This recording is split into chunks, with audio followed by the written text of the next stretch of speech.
We are on the air. Actually, we are on the air going live. And this is Jack Daniels with D-Box's Trainers Channel. And the conversation today is about a fight between Teofimo Lopez and Keyshawn Davis.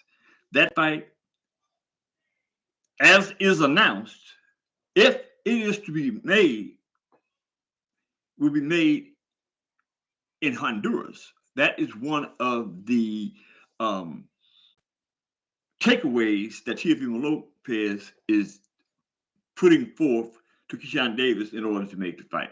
He insists that they fight in in Teofimo Lopez's home state, home country, which is Honduras. Which I mean, this would be a good fight. Both of those boxers are predominantly superstar boxers. Keyshawn is on the horizon of coming to superstar boxing. Teofimo Lopez has already made its bones in that regard and should be considered a superstar boxer. He has held championship belts in two divisions. One, uh, the at the 140 division, he is the WBO junior welterweight champion of the world. And um, being prior to beating um, uh, out Josh Taylor at the 140-pound division for the WBO uh, junior welterweight championship of the world. He had held the unified uh, lightweight championship of the world, and he held like three of the belts. Devin Haney was the sole proprietor of the WBC lightweight championship of the world. So he was the unified champ, and there was a lot of discrepancy on um, him being undisputed, right? That was alleged by certain, um, I want to say, new media insisted that he was undisputed, but he was never undisputed actually because Devin Haney was the proprietor of the WBC uh, lightweight championship of the world because Vasily Lomachenko,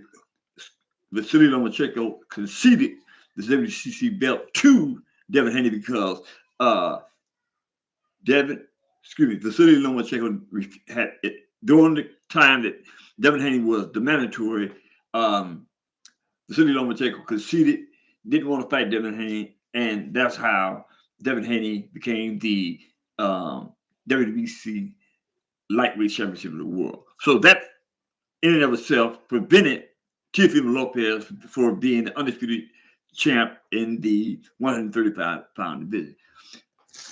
So Teofimo Lopez at 140 is 26 years of age. He's 5'8" with a 68.5 arm reach. He's either orthodox or right-hander. He has 20 wins, 13 loss. 20 wins, 13 knockout. One loss. That loss was to George Kambosos Jr. He has no stops and no draws. He has a pretty darn good record, to say the least. And he has been called out by some pretty good guys in that division, actually in both divisions. And mainly speaking, uh, Devin the Dream Haney uh, has been insisting that Teofimo Lopez gets in the ring with him. They want to make that fight. They've been wanting to make that fight. This is the ultimate grudge match between the two because they have been having words for years. And Teofimo Lopez, I hate to say, is the proprietor of the one who is actually putting in the duck work. He's ducking Devin Haney.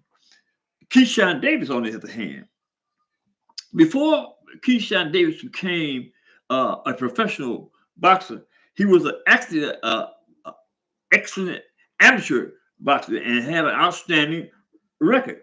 Actually, he was the silver medalist in the Olympics, and he was that far from attempting to get a gold medal, but certain things transpired, and he opted out of that decision and turned pro. Keyshawn Davis is 24 years of age. He's 5'9" with a 70-inch arm reach.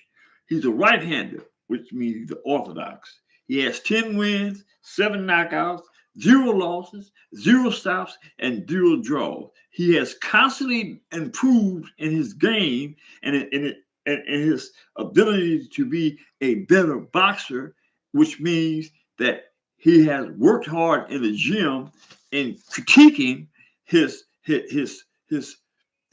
arsenal, right?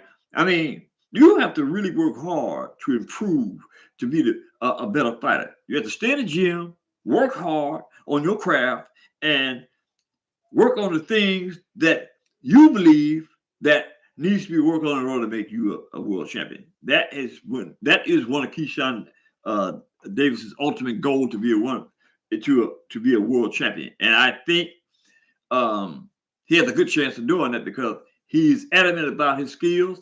He is adamant about being a tactician, and those are the things that make you a darn good boxer.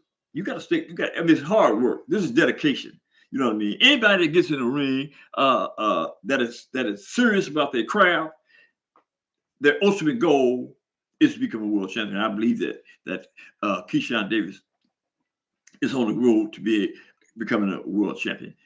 And I would also like to say that this is kind of an awkward situation, as far as I'm concerned, in my opinion, for Teofimo Lopez, because in this fight, it has been known that Top Rank, Bob Arum, president and CEO of Top Rank, is not the promoter that believes in paying his fighters a lot of money, right? I mean, it's just a known fact.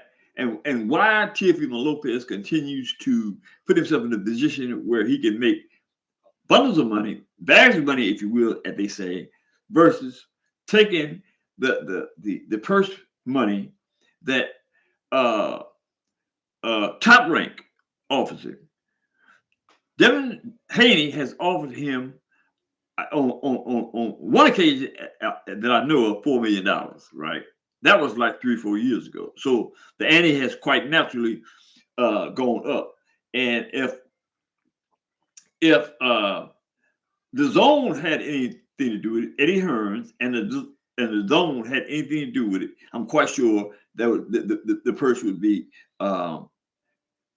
humongous to fight Devin Haney. But for some reason, I mean, it's really not, I mean, a big thing to insinuate that Teofimo Lopez is actually ducking Devin Haney, because the only logical explanation I can come up with for Teofimo Lopez not fighting Devin Haney and going on to fight Keyshawn Davis for less money, even though they're in Teofimo Lopez's home country, right? The math still doesn't equate taking on Keyshawn Davis versus Devin Haney. And with that in mind, I just want to put that out there because it's not, in my opinion, I just don't think common sense prevails in this regard in regards to those two fights and Teofimo Lopez. That's all I got for y'all. I'd appreciate it very much if y'all hit the subscription button, hit the like button, drop a comment in the comment section, and tell me what you think about Teofimo Lopez thinking process. With that in mind, I'm gone.